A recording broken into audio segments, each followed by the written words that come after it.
mais curta. E o Pedro vai fechar tudo isso aí, falar da relevância de tudo isso que a gente falou aqui e o papel da igreja em tudo isso. Massa, galera, boa tarde. Paz de Deus, vou ter essa difícil tarefa depois de tantas falas legais de fechar, né? E, cara, primeiro pra mim é uma honra, né? Os pastores de vocês já, enfim, figurinha carimbada, quase um contratado nosso na âncora, pregaram mais elástico do que aqui, mas, enfim, amigos mesmo, é massa, cara, estou muito feliz, tá? Obrigado pela oportunidade.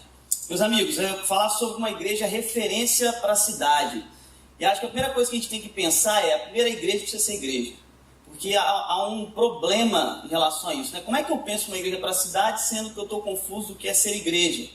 E, enfim, hoje cresce um movimento de igreja isso, igreja orgânica, igreja tudo quanto é jeito, e pouco se discute de fato o que caracteriza a igreja, que não é a forma, né? Porque para a igreja ser benéfica para a cidade de fato, ela precisa saber qual é o papel dela e o que de fato a caracteriza. Então a gente precisa entender primeiro que igreja tem coisas que só acontecem no corpo de Cristo. Então, um dos papéis, das funções que caracterizam a igreja é um lugar onde se prega a palavra de Deus. Apesar de todos os lugares que você também faz isso. Mas é ali que a comunidade se reúne para ouvir. Calvino falava que não adianta só você estudar a palavra de Deus no seu quarto ou ler. Você precisa que alguém pregue essa palavra para você. Ou seja, ali é onde as escrituras têm uma centralidade. A igreja é onde você administra os sacramentos, né? Onde você comunica verdades que só são comunicadas na igreja, né? Que é a ceia do Senhor, que é um grande grito de Deus para a própria comunidade, de que a aliança de Deus continua se renovando dia após dia, que Ele continua com aqueles que são dele, né? O batismo que comunica esse novo nascimento, que se faz na igreja, no corpo de Cristo, né? E é importante a gente pensar que uma igreja que seja referência para a cidade precisa ter essa consciência, né? Porque senão se faz assim, qualquer ajuntamento de pessoas, movimentos sociais fazem, clube de cervejas já oferece isso, ambientes legais e confortáveis, você tem diversos hoje, né? Hoje está na moda dos clubes, então você frequenta bares legais, pubs bacanas, você tem círculos de amigos que são fiéis a você, ou seja, a igreja precisa ser mais do que isso, né? E aí eu queria fazer alguns apontamentos que eu acho que vai ajudar a gente a pensar, né? Mais uma provocação. Uma das coisas que eu acho que tem muito a ver com o que os meninos disseram, que é pensar a fé a partir da música, da universidade, da cultura, que eu acho que a forma da igreja ecoar isso lá fora. Antes ela precisa entender que dos papéis da igreja é ser essa incubadora, até pegando o termo que está muito em voga aí nesse meio de co-working, de empreendedores, de virtudes cristãs. Porque, por exemplo, esses clamores, como o do crioulo, por exemplo, diz lá, não tem amor aqui em SP, ou vários outros clamores dessas feminetes da vida, são clamores justos, e são clamores por virtudes. Ou seja, a igreja deve ser um lugar onde se promove, né? Em uma sociedade onde se celebra vícios, a igreja devia ser não só as guardiãs, mas as promotoras das virtudes, né? Ou seja, hoje se fala muito disso, né? Os movimentos estão gritando em mais amor, por favor. Onde se promove de fato uma relação de amor, deveria ser, né, a igreja, esse promotor, até porque a gente serve a um Deus que diz que é amor e a fonte de todo amor. Aí se clama por diversidade, aonde se tem um Deus que morreu justamente para equalizar todas essas diversidades, onde diz que ele morreu e justamente todos pecaram, destituídos estão da glória de Deus, não há um justo sequer. Se é rico, se é pobre, se é negro, se é branco, se é mulher ou se é homem, ou seja, equalizei todos, né? Só há um sacrifício suficiente. Aí se fala sobre justiça, são os clamores, né, de hoje, onde se deveria se discutir ações que sejam justas de fato. E aí eu acho legal que o C.S. Lewis ele tem um livro que chama Abolição do Homem, que ele fala que nessa tentativa de desconstruir, né, o sentido da virtude, a gente busca ela lá fora e as não encontra. A gente fica tentando capturar o que a gente desconstruiu. Aí ele fala que a gente castra o homem e deseja que ele seja fértil, né? A gente não fala sobre honra, mas se espanta quando o cara nos trai. Ou seja, é uma incoerência mesmo. A gente fala que não existe verdade, mas a gente está lutando lá para que as verdades venham à tona no nosso cenário político. Mas que verdade que vem à tona? Que ética é essa? Né? Ou seja, a gente entender esse lugar da igreja como esse forjar do nosso caráter, né? A partir de uma mentalidade de quem é Deus é que vai promover, lançar a gente para as outras áreas da sociedade, entendendo o nosso papel, né, como cristãos, promotores das virtudes cristãs mesmo, né? Não tem como eu ser alguém paciente lá fora se eu não estou treinando isso aqui com os caras que eu digo ser meus irmãos. É muito doido você pensar isso, porque tem uma figura sobre a igreja que é do lugar onde a gente vai treinar aquilo que nós devemos ser. Aí tem uma coisa que eu escrevi que é muito legal. A igreja é como um ensaio vivo do espetáculo vindouro. A gente é o lugar onde a gente ensaiamos ser o que seremos eternamente. Ou seja, na igreja que eu tenho oportunidade de treinar com os meus irmãos que foram perdoados junto de Deus e que eu digo amar, o que é amor de fato, né?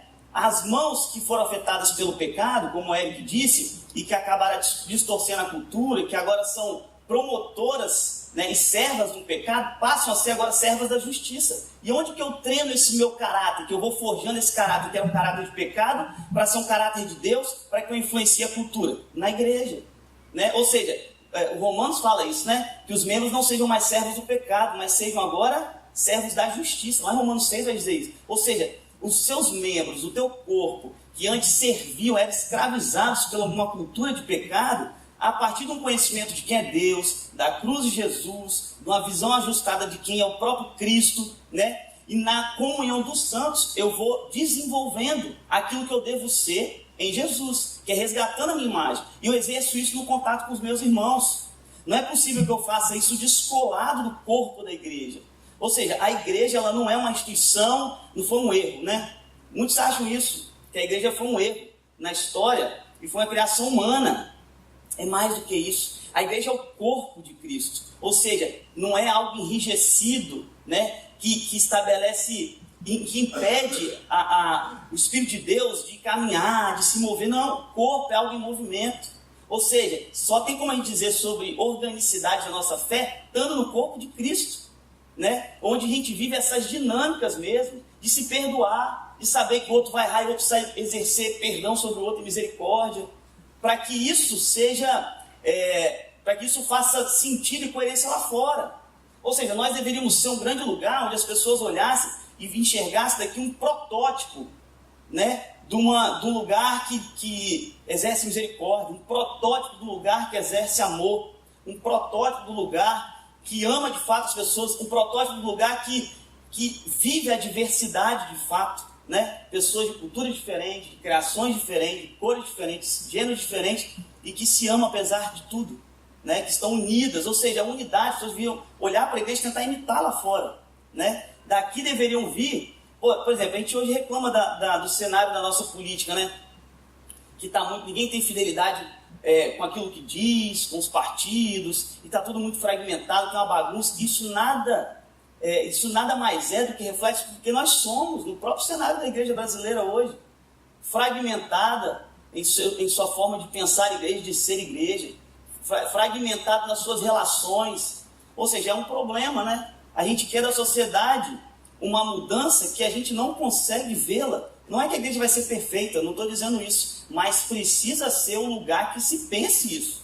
Senão acaba sendo algo completamente incongruente mesmo. São completamente coisas opostas. E o Schaeffer fala muito isso, né? E tem um livrinho que é muito bom, que é a Igreja do século XX. E, cara, muito atual esse livro. Ele fala assim, a gente vive numa era que as pessoas não acreditam mais em verdade. Então, se vocês não estiverem minimamente tentando viver aquilo que vocês pregam, eles vão olhar para você e dizer que isso tudo é besteira. Ou seja, se há um hiato daquilo que a igreja diz ser, né? Que é um lugar que exerce misericórdia, que exerce perdão, que forja esse caráter que é um dos papéis da igreja, que é formar discípulos de Jesus. Ou seja, você vai para a igreja para você reorientar a tua cabeça, o teu coração, a tua forma de ser. É isso que a igreja faz. É um papel muito mais formador do que informador. O pessoal acha que vai para a igreja para absorver conteúdo. Você vai para ser formado. Todo domingo você deveria celebrar, porque Deus está te dando mais oportunidade de você se converter mais à semelhança de Jesus e lá para fora ser esse espelho da glória de Deus. Ou seja, você vai sendo aquilo que você deve ser. E um dos espaços pedagógicos de Deus e que Deus usa para isso é a igreja. Então pensar uma igreja seja referência para a cidade é uma igreja que enxerga o papel dela. E aí você pensa em duas figuras muito legais, né, da igreja, que seria ser sal e ser luz. E aí eu queria que a gente pensasse sobre isso, caminhando para a conclusão. A igreja como luz, eu acho que é a igreja que dá sentido às coisas, né? Apontam caminhos nesse mar de conflitos, de indecisões, de obscuridade, né? Ou seja, a igreja aponta caminhos, né? O sentido das coisas é por aqui. A cruz é aquela que abre a porta para a realidade, para a gente enxergar as coisas como elas realmente são. E sal, é muito legal você entender, né, a função do sal e pensar a nossa atuação na sociedade como isso. A primeira que eu acho que é fundamental a gente pensar na ideia do sabor, né? Que é o sal de a gente ter o papel de dar sabor àquilo que já se tornou insosso. Por exemplo, as pessoas hoje já não acreditam mais no casamento. Acham que isso é uma construção social burguesa, isso não tem valor nenhum, não é possível ser fiel a ninguém. Ou seja, pega uma coisa criada por Deus, uma instituição estabelecida por Deus com um propósito, e é um propósito eterno, que é de simbolizar a aliança de Deus com os homens. Ou seja, há um potencial de que Deus seja glorificado no casamento, as pessoas distorcem isso. E aí não querem, ou ficam com medo, ou vivem um casamento, ainda que dentro da igreja, com a mentalidade pagã, não entende o sentido e o propósito do casamento, né? Ou seja, a gente tem o papel também de dar sabor. Fala, cara, casamento é mais do que isso que você está pensando. Do cara saborear as relações também de forma diferente, do cara enxergar a amizade de uma forma diferente, né? Ó, a amizade não é assim, você não fica trocando de amizade o tempo todo. Cria vínculos profundos. Ser amigo é isso. Jesus nos chamou de amigo, né? Ele nos trouxe da condição de inimigos para amigo. Ou seja, há muito na Bíblia para nos dizer sobre o que é amizade de fato. Ou seja, tem muita gente não encontrando mais sabor nas relações, na vida, naquilo que faz. As perguntas que mais acometem as pessoas eu já perdi o sentido de fazer o que eu faço. Por que eu faço o que eu faço? Né? Por que eu sou o que eu sou, cara? Ou seja, as pessoas perderam o sabor mesmo. Por que ter filhos, cara? Será que a gente não tem nada para dizer? Será que filho é só mais uma conta que entra no final do mês? É só o que dá muito trabalho e me estressa? É também. Mas não é só. Precisa ser mais. Entende? E aí, entendendo isso, você vai para a sociedade não só querendo impor uma virtude evangélica de cima para baixo, não, mas você vai dando sabor e sentido à vida das pessoas, com a tua vida. Ou seja, uma igreja que compreende isso e é composta de pessoas de famílias, impulsiona essas pessoas com essa mentalidade a irem dando sabor, luz, sentido para a vida das pessoas. E aí você pensa numa outra característica do sal, que é de você tentar conservar as coisas para que não apodreçam, né? Sabendo que uma hora isso vai apodrecer. Isso é fruto do pecado. Nós não desejamos a morte, né? O salário do pecado foi a morte. Ainda que Cristo nos ressuscitará, a morte está aí. Qualquer um de nós podemos morrer. Ou seja, a estrutura da criação, ela foi condenada pelo pecado. O que a gente faz enquanto sal? É tentar minimamente conservar, através do que somos, da consciência que temos de Deus, das virtudes que vão sendo forjadas em nós, ou seja, uma transformação de caráter mesmo, tentar conservar minimamente, eticamente, dentro do propósito de cada coisa, aquilo que Deus criou. Ou seja, a gente diz, cara, há esperança, uma mensagem de esperança. Pô, as coisas estão ruins, as coisas estão degringolando, aí a gente vem como sal, cara, mas há esperança para isso aqui. Há esperança para a família. Ainda que a gente ache que está apodrecendo, calma, há esperança. Aí você diz isso com a tua vida, que está sendo forjada, que está sendo transformada pelo poder do Espírito Santo de Deus. Nós somos essas pessoas que acreditamos nisso. Você se converte, não é um ponto específico da sua vida, você está se convertendo, você está em transformação, você está sendo uma nova pessoa todos os dias. Por isso que eu brinco que o batismo não é imersão e volta. Você é imerso, filho, Deus só te tira de lá quando você é transformado.